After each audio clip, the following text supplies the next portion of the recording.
Good morning. Today I'll discuss the introduction part of DIF FFT algorithm in short and a problem which is related to 4-point DIF FFT algorithm. Okay.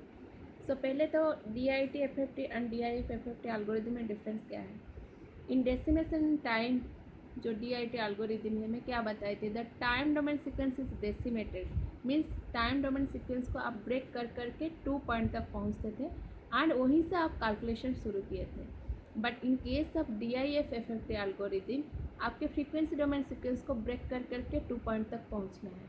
मतलब आप time domain sequence को कहाँ रखते थे, left hand side में, and frequency domain sequence को कहाँ रखते थे, राइट हैंड साइड. जब आप DIT FFT एल्गोरिथम लेते हो, फॉर एग्जांपल अगर 8 पॉइंट DFT कैलकुलेशन करते हो यूजिंग DIT FFT, 8 पॉइंट के लिए पहले क्या करते थे DIT FFT में, डेसिमेशन इन टाइम में, पहले 2 then 4 then 8. But in case of decimation and frequency algorithm आप क्या करते हो, फ्रीक्वेंसी डोमेन सीक्वेंस को ब्रेक कर करके 2 पॉइंट तक पहुंचते हो. फ्रीक्वेंसी डोमेन सीक्वेंस कहाँ रहता है, राइट हैंड साइड.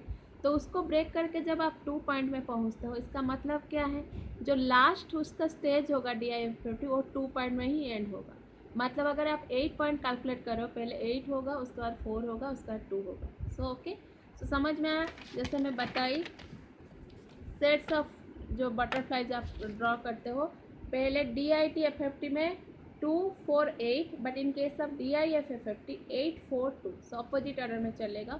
एंड जो बटरफ्लाई डायग्राम है वो DIT FFT में थोड़ा अलग है एंड DIF FFT में थोड़ा अलग है. मतलब दोनों अलग टाइप के हैं. बटरफ्लाई तो सेम है लेकिन इसका कैलकुलेशन पार्ट थोड़ा डिफरेंट है. कैसा है मैं बताती हूँ, ठीक है. See my lecture note. But still अगर ये A है, ये B है, ये omega n to the power k है, ये DIT का बात कर रही हूँ, एंड ये DIF FFT का बात कर रही हूँ. ओके, सो इसका वैल्यू क्या होता था, A plus omega n to the power k into B, and इसका वैल्यू हो जाता है A minus omega n to the power k into B. This happens in case of DIT FFT. But same चीज़ें अगर अगर यहाँ पे B है एंड इसका जो ट्विडल फैक्टर एक्सपोनेंट है ना, वो इधर नहीं, इधर से रहता है. एंड इसका वैल्यू क्या होता है, यहाँ पे होगा A plus B, direct A plus B, and यहाँ पे कोई मल्टीप्लिकेशन नहीं, एंड यहाँ पे होता है A minus B into omega n to the power k. See पहले ना DIT FFT बटरफ्लाई में आप मल्टीप्लाई करते थे, उसके बाद एडिशन होता था. लेकिन इस केस में ना पहले आपका, जैसे यहाँ पे अगर आप सब्ट्रैक्शन है, पहले आप मल्टीप्लाई कर लिए, उसके बाद सब्ट्रैक्शन.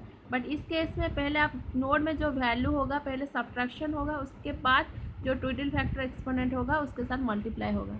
बाकी ये जो omega n to the power k, मतलब ओमेगा n जैसे 4 पॉइंट है, ये ओमेगा 4 यहाँ पे रहेगा, इसके लिए भी ओमेगा 4 यहाँ पे रहेगा. बट ये k का वैल्यू कैलकुलेशन जो ट्विडल फैक्टर एक्सपोनेंट है, इसके लिए डिफरेंट है, इसके लिए डिफरेंट है, मतलब दोनों डिफर करते हैं. ओके, समझ में आया what is the basic difference. So जैसे अगर आप 4 पॉइंट का मैं बात करूँ, DIT में आप कैसा डायग्राम होता था, 4 लाइन लेते थे, यहाँ पे एक सेट, यहाँ पे एक सेट, उसके बाद ऐसा आता था. But in case of DIF, ये DIT के केस में, DIF में क्या होगा, जो आपके फ्रीक्वेंसी डोमेन सीक्वेंस होगा वो बीट रिवर्सल ऑर्डर में होगा. सो इसका डायग्राम कहाँ से शुरू होगा, पहले 4 होगा, उसके बाद क्या होगा, 2 होगा. तो ये होगा. ओके, सो DIT में पहले 2, इसके बाद 4. DIF में आपके पहले 4, इसके लिए 2. एंड ये वाला क्या होता था, बिट रिवर्सल ऑर्डर में रहता था. जैसे 0 0 0 1 1 0 1 1 है, 0 0 1 0 0 1 एंड 1 1, मतलब 0 2 1 3.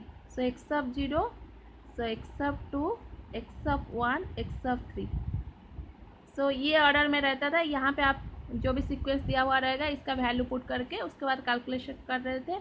यहाँ पे आपके ओमेगा n का टू द पावर k रहता था, जो भी यहाँ पे एक्सपोनेंट रहता था वो आप कैलकुलेट कर रहे थे. बट यहाँ पे क्या होगा, यहाँ पे आपके टाइम डोमेन को डेसिमेट नहीं करना है, यहाँ पे क्या करना है, फ्रीक्वेंसी डोमेन को डेसिमेट करना है. मतलब फ्रीक्वेंसी डोमेन आपके बिट रिवर्सल ऑर्डर में रहेगा, but time domain natural order में रहेगा. मतलब x सब 0, x(1), x(2) एंड x(3) रहेगा। बट यहाँ पे जो वैल्यू आएगा वो बिट रिवर्सल ऑर्डर में, मतलब x(0), x(2), x(1) and x(3) इस ऑर्डर में रहेगा। फाइनली जब आप आंसर लिखोगे ना, ये क्या है, अभी जो वैल्यू आपको मिला है वो बिट रिवर्सल ऑर्डर में है, बट आप फाइनली ऑर्डर में कैसे लिखते हो, x(k) को लिखते हो x(0), x(1), ये तो कैपिटल है, मतलब आप फ्रीक्वेंसी डोमेन में हो अभी, x(3) इस ऑर्डर में लिखते हो। तो यहाँ से देख के आपको वैल्यू को लिखना है, मतलब पहले ये जो वैल्यू होगा उसको लिख देना, उसके बाद x(1) कहाँ है, यहाँ पे है, सो ये वैल्यू को उसके बाद लिखना। उसके बाद क्या लिखोगे, x(2) लिखोगे, उसके बाद यहाँ पे जो x(3) है वो वैल्यू को लिखना है। इस ऑर्डर में आपको अरेंजमेंट करके लिखना है। सो ये वैल्यू नेचुरल ऑर्डर में नहीं रहता है, आप उसको अरेंजमेंट करना होगा इस ऑर्डर में, कहाँ पे उसका सिक्वेंशियली आपको अरेंजमेंट करना होगा। So this is the basic difference. Butterfly diagram का डिफरेंस तो मैं बता दी। अभी चलते हैं प्रॉब्लम में। एक 4 point DIF FFT related problem लेती हूँ। फॉलो माई लेक्चर नोट, जो मैं लेक्चर नोट में दी हूँ उसी प्रॉब्लम को ही मैं फॉलो करूँगी ताकि इजी होगा आप लोग को देखने में। ओके, सो यहाँ पे क्वेश्चन दिया हुआ है, find the DFT of A sequence 1 2 3 0 using DIF FFT algorithm. देखो इस क्वेश्चन में मेंशन नहीं है कि 4 पॉइंट DFT आपको कैलकुलेशन करना है, बट यहाँ पे आपको नंबर ऑफ सैंपल्स कितना है, 4 है। सो n = 4, कितना स्टेजेस होगा, see number of samples, number of stages, ये दोनों के लिए सेम रहता है, जैसे DIT FFT and DIF FFT, but input output separation का फॉर्मूला थोड़ा चेंज हो जाता है। ओके, एंड ये वाला भी number of complex multiplication, number of complex addition, ये सेम रहता है। ये 2 स्टेप्स एंड ये 2 स्टेप्स सेम रहता है, बट ट्विडल फैक्टर एक्सपोनेंट का वैल्यू डिफरेंट हो जाता है। ओके, सो ट्विडल फैक्टर एक्सपोनेंट का फॉर्मूला क्या है, NT/2⁻M - M+1। कैपिटल M होता है आपकी नंबर ऑफ स्टेजेस, जैसे यहाँ पे वो n = 4 में ली हूँ, तो n = 4 मतलब आपके नंबर ऑफ स्टेजेस कितना है, नंबर ऑफ सैंपल्स है 4, so number of stages 2⁻m, ये जो कैपिटल M है ये है नंबर ऑफ स्टेजेस। सो अभी नंबर ऑफ स्टेजेस हो गया आपका 2। सो यहाँ पे वंस आपको प्रॉब्लम गिवन है, मतलब आपकी capital N and capital M दोनों फिक्स हो गए। आप पॉइंट पहले देख लेना, n का वैल्यू वो हो जाएगा एंड कितने नंबर ऑफ स्टेजेस है वो भी फिक्स हो गए। बट ये जो स्मॉल m है वो आपके वेरिएबल है। स्मॉल m क्या डिनोट करेगा, स्टेज इंडेक्स। जैसे अगर आपने 2 स्टेज हुआ तो फॉर स्टेज 1 आप कैलकुलेट करोगे, स्टेज 2 भी कैलकुलेट करोगे। स्टेज 1 के लिए स्मॉल m का वैल्यू 1 रहेगा एंड स्टेज 2 के लिए स्मॉल m का वैल्यू 2 रहेगा। ओके, सो इसको लेके पहले आप स्मॉल m का वैल्यू कैलकुलेट कर लेना, उसके बाद आप मतलब देखना कौन से स्टेज में है, उसके बाद उस वैल्यू को लेके यहाँ पे पुट करना। पुट करोगे तो आपका k का वैल्यू डिटरमिन हो जाएगा। ओके, नाउ इस फॉर्मूला में देखो जो t का वैल्यू है ना वो 0 1 2 अप टू (2⁻m - M - 1), मतलब पहले आप स्टेज देख लिए, आप कौन से स्टेज के लिए कैलकुलेट कर रहे हो। फॉर स्टेज 1 स्मॉल m का वैल्यू 1 हो गया, but for the entire problem the value of n, जैसे मैं 4 पॉइंट अगर लेती हूँ n का वैल्यू 4 रहेगा एंड कैपिटल M का वैल्यू 2 रहेगा एंटायर प्रॉब्लम। बट ये आपका वैरी करेगा एंड ये भी वैरी करेगा एंड अकॉर्डिंगली ये भी वैरी करेगा। ओके, सो जैसे जैसे मैं प्रीवियस प्रॉब्लम में बताई थी, मैं एक बस स्टेज के लिए बता देती हूँ। अगर स्मॉल m = 1 है, t = 0 टू लेकर 2⁻2 - 1 0 से लेकर 1 तक, मतलब t का वैल्यू 0 से लेकर 1 तक आपका वैरी होगा। अगर t दोनों वैल्यू है, t 0 के लिए k का वैल्यू 1 आएगा एंड t 1 के लिए इस वैल्यू को लेके पुट करना, जैसे मैं यहाँ पे दिखा देती हूँ, k = NT/2⁻m - M+1। सो अभी आप स्टेज 1 में अगर हो तो ये स्मॉल m का वैल्यू क्या हो गया, 1 हो गया, ये कैंसिल हो गया। अभी इसका वैल्यू क्या हो जाएगा, पहले क्या करना, n का वैल्यू 4 है, 2⁻m का वैल्यू 2 है, ये -1 +1 कैंसिल हो गया एंड t का वैल्यू अगर मैं 0 पुट करती हूँ ये क्या हो जाएगा, 0 हो जाएगा। फिर सेकंड t का वैल्यू 1 के लिए यहाँ पे t का वैल्यू 1 पुट करना तो आएगा आपका 1 आएगा। ओके, जैसे 4 × 1/2 2 - 1 + 1, तो इसका वैल्यू 1 आएगा। बस ये वैल्यू को पुट करना, मतलब पहले आप देखना कौन सा स्टेज में हो। स्मॉल m का वैल्यू आपको जो स्टेज में होगा वो स्मॉल m का वैल्यू हो गया, उसके बाद t का वैल्यू कैलकुलेट कर लेना। टी का वैल्यू कैलकुलेट करने के बाद जैसे यहाँ पे 2 वैल्यू आया, so for T equals to 0 के का वैल्यू एक आएगा, T for T equals to 1 के का वैल्यू एक आएगा। टी का वैल्यू कैलकुलेट कर लेना, टी का वैल्यू को लेके के में पुट करना। ओके, समझ में आया। उसी तरह फॉर स्टेज 2 कैलकुलेट करना। नेक्स्ट, यहाँ पे द नंबर ऑफ सेट्स और section of butterflies in stage is given by this much. Okay, so ये फॉर्मूला है। स्टेज 1 के लिए नंबर ऑफ सेट्स कितना होगा, 2 to the power 1 minus 1, सो 2 to the power 0 equals to 1। Stage 2 के लिए 2 to the power m का वैल्यू क्या हो जाएगा, 2 हो जाएगा, तो 2 to the power 2 minus 1, सो इसका वैल्यू क्या हो जाएगा, 2 हो जाएगा। ओके, सो देखो यहाँ पे जो बटरफ्लाई डायग्राम में की हूँ, पहला स्टेज के लिए कितना आपका होगा सेट्स, एक ही सेट बनेगा, सो ये एक ही सेट है। एंड स्टेज 2 के लिए कितना सेट होगा, 2 सेट, सो ये 2 सेट है। ओके, सो ये एक सेट है, ये दो सेट है।